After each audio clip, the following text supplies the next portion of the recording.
দেখেন ছাত্রদের শান্তিপূর্ণ আন্দোলনে এর আগে এই সরকারি নির্দেশে সরকারি বাহিনী এবং তার পেটোয়া বাহিনী সহকারে ইন্টারনেট বন্ধ করে দিয়ে ডিজিটাল ক্র্যাকডাউনের মাধ্যমে দেশব্যাপী গণহত্যা চালিয়েছে।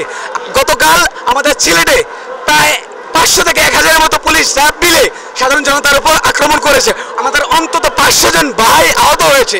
আমরা গোটা দেশব্যাপী এরকম দেখেছি। গতকালকেও গণহত্যা চলেছে। এর জন্য গতকাল আমরা সকলে সিদ্ধান্ত নিয়ে আজকে দিনব্যাপী বিক্ষোভের ঘোষণা দিয়েছি এবং আগামীকাল থেকে গোটা দেশব্যাপী অসহযোগ আন্দোলন চলবে। আমরা এক দফায় চলে গেছি, বিষয়টা এমন না, কিন্তু আমরা স্পষ্ট করেছি কোনো খুনি এই রাষ্ট্রের দায়িত্বে থাকতে পারে না।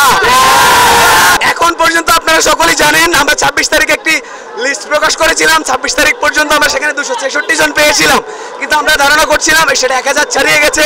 গতকালকেও গোটা দেশব্যাপী আমরা 6 জনকে হত্যার আমরা তথ্য পেয়েছি। এই সংখ্যাটা 1000 ছাড়িয়ে যাবে যদি আমরা পুরো তথ্যটা সংগ্রহ করতে পারি।